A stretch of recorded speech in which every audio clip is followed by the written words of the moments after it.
Hey everyone, and welcome back for another deep dive. Today we are going to get into something that I think we all struggle with at some point in our lives, Yeah.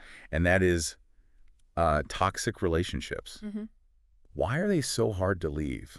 We've got a really thought-provoking article here called "Why is it so hard to stop going back to a toxic relationship?" hmm And it's got me thinking, we've all been there, I think. It's Absolutely. like, Yeah. it's bad for you, but you keep going back. What is that all about? Well, I think it's hard because, those fairy tales we all grow up with, they tell us love conquers all. Oh, I see. But the thing is, real life is a lot messier, and love doesn't always conquer toxicity. Right. It just doesn't. And this article goes into, how we get so stuck on the good times, even when the relationship is clearly bad for us. Yes. Like our brains just conveniently forget all the bad stuff. It's almost like we're editing a movie in our minds. Well, it really is. I mean, our brains don't like to feel like we made a mistake. Yeah. So it's easier to kind of just white knuckle and look for any little piece of evidence that supports that initial decision we made to be with that person. Oh, wow. Even if it means ignoring some pretty blatant red flags. Okay, so that's where we need to get real with ourselves, right? Yes. Confront those red flags head on. The article really makes a point of saying, ask yourself, did I feel safe to express myself in that relationship? Or was I constantly walking on eggshells? Like, it's tough, but that self-reflection can be so powerful for breaking free. And it's not even just about remembering specific incidents. It's Mhm. about tuning into how the relationship made you feel overall. Mhm. Like, did you feel anxious all the time? Were you exhausted after spending time with this person? Mhm. Because healthy relationships shouldn't leave you feeling confused or second-guessing yourself. Oh, you're so right. It's not always about those big blow-up fights. Sometimes it's like a slow burn that just wears you down. It is. It's a slow burn. The article even uses this example of, I think it was Jamie, who kept going back to this guy because she focused on those few times when he apologized and said he'd change. Yeah. But, his actions never really backed up those words. Yeah, we see that a lot, that focusing on potential. We see that a lot. And it's like you just keep investing in this person, hoping you're going to get a return, but it never comes. Oh, that's heartbreaking. Mm. It's like grieving for the relationship we thought we had Yeah. or the future we thought we were going to have, which is, the article says, is a real thing. It's important to allow ourselves to grieve the end of a relationship, even a toxic one. Absolutely. And we grieve not just the person, but the future. All the dreams and plans and the life we thought we were building, it's a real loss. So it's normal to feel sad, even if we know it was the right decision to leave. Totally. It's normal to feel sad. Doesn't mean you made the wrong choice. You're just a human being with feelings. I think that's something so many people struggle with. We think we should just be happy to be out, but then the sadness hits and we think, wait, what's wrong with me? Mm-hmm. So if you're going through this, remember, you're not alone. Lean on your support system, friends, family, a therapist, whoever you trust. Don't go through this alone. The article even says that your loved ones are proud of you for choosing yourself. And sometimes it's the simplest things that can be the most helpful. Like just having someone say to you, hey, I hear you. What you're going through is valid. That can be so powerful. Yeah, that validation is key, especially when we're doubting ourselves. Yeah. Like, did I do the right thing? And there's always that guilt, maybe I didn't try hard enough. That guilt is tough. I think it's also tied to, those fairy tales we talked about. We're told we have to be patient and forgiving, and that love will conquer all. But sometimes the most loving thing we can do for ourselves and for the other person is to walk away. You're so right. It takes strength Yeah. to choose yourself, especially when society tells us we should just keep trying to make it work. Mm. But you know what? The article says loud and clear that protecting your mental health is not selfish. It's absolutely essential. It's like you can't pour from an empty cup. You can't give to others if you're constantly depleted. Okay, so we've started confronting reality. Yes. We're leaning on our support system. Mhm. So what's the next step? How do we actually cut ties and move on? Well, that's where it gets tricky. The article talks about completely severing contact, at least for a while. Oh, no, like no texting, no calling, Nope. and definitely no social media stalking. Definitely not. It's amazing how much damage a little peek at their Instagram can do. Wait, so there's actual science behind that? I always thought it was just about willpower. Oh, there's science behind it. Every time you see your ex's name pop up or scroll through their pictures, your brain releases dopamine, Oh, wow. that feel-good hormone. Hmm. So it's like a reward, and it just makes you crave more. So it's literally rewiring our brains to break that attachment. Exactly. And the longer you can avoid that exposure, the easier it becomes to weaken those pathways and create new ones, ones that lead to healthier connections. Okay, you've convinced me. Hmm. No more stalking for me. But it's still hard. There's that nagging feeling like, am I being too harsh? What if they need me? That's totally normal to feel that way. It's Yeah. your empathy showing. But remember, setting boundaries is not about being cruel. Right. It's about giving yourself space to heal and grow. No. And you can't force someone to change or heal. That has to come from within. Okay, I'm starting to get it. So Yeah. we've covered a lot. The pull of the good times, confronting reality, the importance of support, and even cutting ties. Where do we go from here? How do we start to heal and actually move on? Well, the first step is recognizing that healing isn't a destination, it's a journey. And it takes time. Oh. Allow yourself to feel it all, good and bad. With time and support, you will heal. So it's okay if it's messy and there are setbacks. Some days are harder than others. That's reassuring to hear. It's all a part of the process. And that leads to a really important question the article asks. What does a healthy and happy relationship actually look like for you? Wow, that's a good one. I think we get so focused on what went wrong that we don't even allow ourselves to think about what we really want. It's time to shift that focus from what was to what could be. Imagine a future where your needs are met, your boundaries are respected, and you feel loved and safe and valued. I like where this is going. I'm definitely ready to start dreaming about that. But first, we need to digest all this incredible info. We've covered a lot, but I feel like we're just getting started. We really are just scratching the surface. There's so much more to explore. So much more. But I think we've laid a good foundation for understanding the complexity of this, and why it's so important to put ourselves first. Yeah, and we've armed ourselves with some powerful tools to start navigating this journey. Exactly. And remember, you are not alone in this. There are so many people who have walked this path, and there are tons of resources to support you every step of the way. We'll dive into those resources and talk about some practical strategies for healing and moving on in part 2.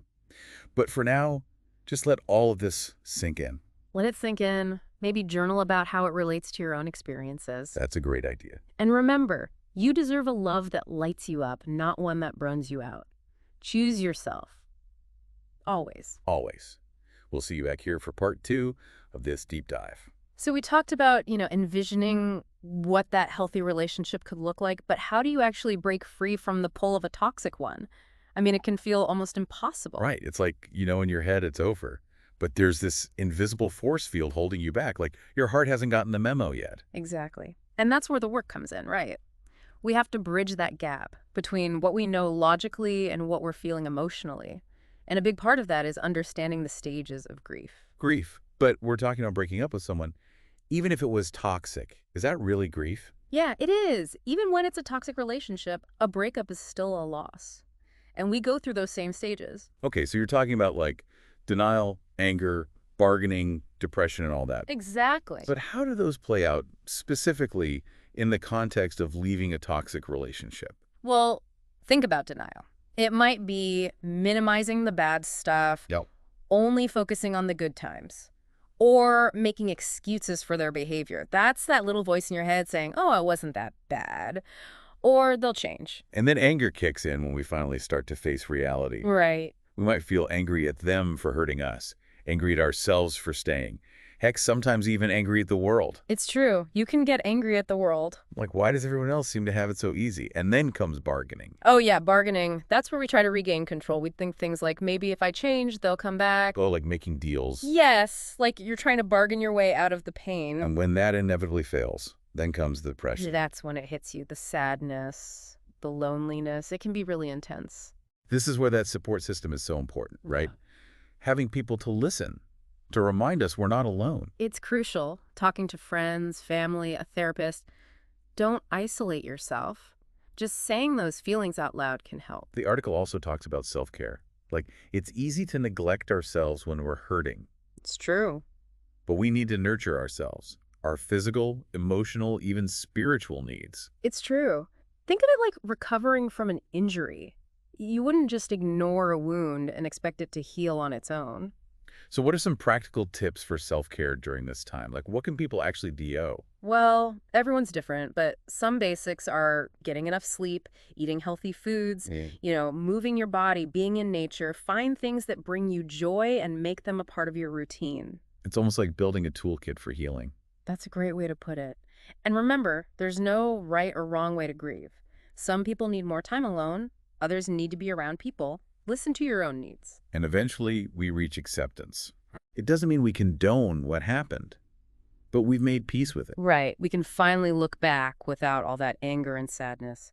We can see the relationship for what it was, learn from it. It sounds like a lot of work, but so empowering.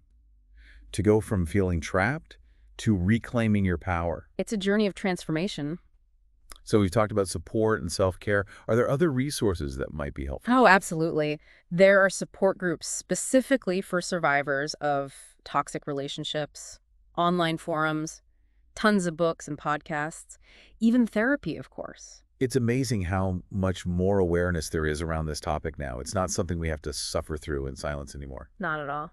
And therapists can really help you work through those complex emotions and maybe even figure out why you're attracted to these types of relationships in the first place. So it's not always just about the one relationship. No. Sometimes there are deeper patterns at play. Okay, so we got our support system, our self-care toolkit, maybe even thinking about therapy. What are some things we can do right now to solidify those boundaries and not fall back into old habits? This is where the tough love comes in. Remember that whole cutting ties thing? Oh, yeah. I was hoping we wouldn't have to talk about that. Well, there's no way around it. Block them on social media. I know it sounds dramatic. Okay, block. Delete their number. Ugh, fine. Deleted. And get rid of those reminders, photos, gifts, all that stuff. Put it away. Out of sight, out of mind. It's like hitting the reset button. Exactly. Create a clean slate. And this next one may sound strange, but it's important to let yourself feel the sadness, the anger. Don't try to push it down. Wait, really? I thought we were trying to move on from those feelings. I know, but hear me out. The more we resist our emotions, the stronger they become. So we're supposed to just lean into the discomfort. Exactly. And do it in healthy ways. Journaling, talking to someone, expressing it through art. Anything that helps you process those feelings. So it's about feeling them, but not getting stuck in them. Yes. Find that balance. Okay, that makes sense. What about those moments when I'm tempted to reach out? Even though I know I shouldn't. This is where a plan comes in handy. What are your triggers? Loneliness, boredom. Figure out what they are and come up with healthy alternatives. Oh, that's smart. Like if I know I always text my ex when I'm feeling lonely, I could call a friend instead. Exactly. Or read a book, watch a movie, go for a walk, have a backup plan. I like it. It's like we're training ourselves to choose a different path. And speaking of choosing a different path, let's talk about forgiveness.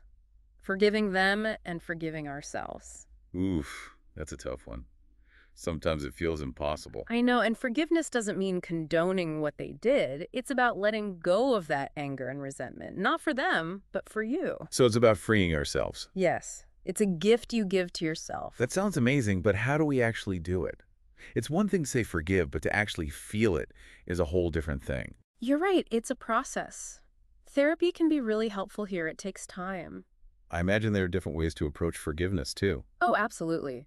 Some people find comfort in spiritual practices. Others need to work through those emotions in therapy. And it's probably not a one-time thing, right? Right. It's an ongoing journey. There might be times when you need to come back to it. So we're not striving for perfect forgiveness, just trying to release those negative emotions a little bit at a time. That's a great way to think about it. Okay, so what about forgiving ourselves? That can be even harder sometimes, like beating ourselves up for staying too long or not seeing the warning signs. Self-forgiveness is so crucial. We have to remember we were doing the best we could with the information we had at the time. Everyone makes mistakes. So offer ourselves the same compassion we would offer a friend. Exactly. And therapy can be a game changer here, too. It can help you challenge those negative beliefs. It's a reminder that healing isn't a solo mission. We need support, connection. Sometimes we need professional guidance. We're not meant to do it all alone.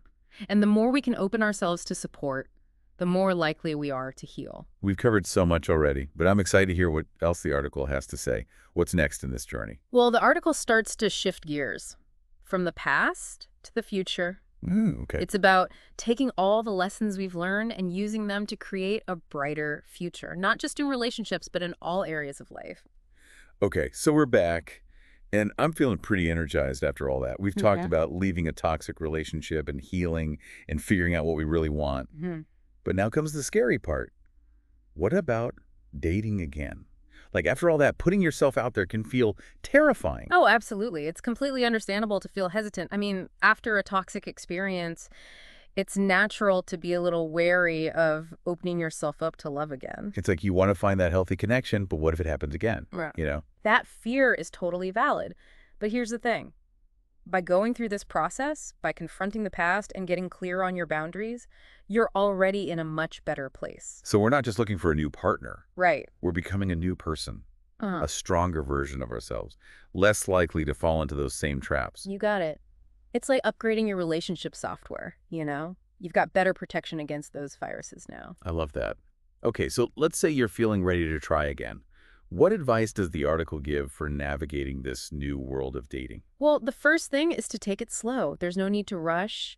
Give yourself time to heal, to rebuild your confidence. Yeah, like that saying, you have to love yourself first. Exactly.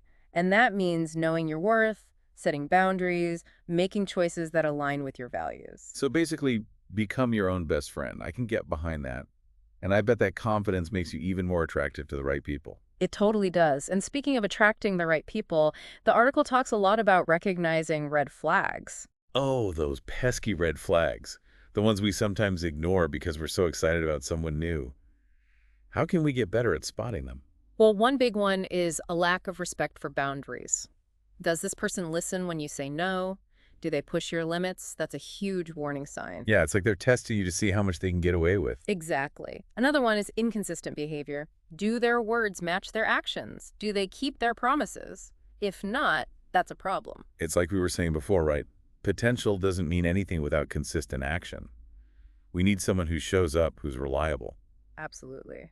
And pay attention to your gut. How do you feel when you're with this person? Do they make you feel good, safe? Or do you feel drained and anxious? Yeah, our bodies are usually smarter than our minds when it comes to this stuff. If something feels off, it probably is. Exactly. And if you're ever unsure, talk to a friend, get a second opinion. Sometimes they can see things that we're blind to. It's like having a dating coach in your corner. Huh? Okay, so red flags, check. But most importantly, remember that dating is supposed to be fun. It is. It's about connection, learning, and figuring out what you want in a partner. Right. It's not about finding the perfect person. Oh yeah, that perfect person doesn't exist. No, they don't. It's about finding someone who gets you, who you can be yourself with, and who inspires you to be your best. You said it. Someone you can laugh with, share adventures with, build a life with. Okay, you've convinced me. I'm ready to get back out there. But let's be real, not every date is going to be magical. What about those inevitable disappointments? You know, the rejections. How do we not let those get us down? That's where self-compassion is so important. Rejection is just a part of life. It doesn't reflect on your worth. I like to think of it as someone's rejection is God's protection. Oh, I like that. And honestly, every date, even the bad ones, teaches you something. You refine what you're looking for, strengthen your boundaries. It's like we're collecting data. You are. And the more data you have, the better equipped you are to find that amazing match. Okay, I'm starting to see dating in a whole new light.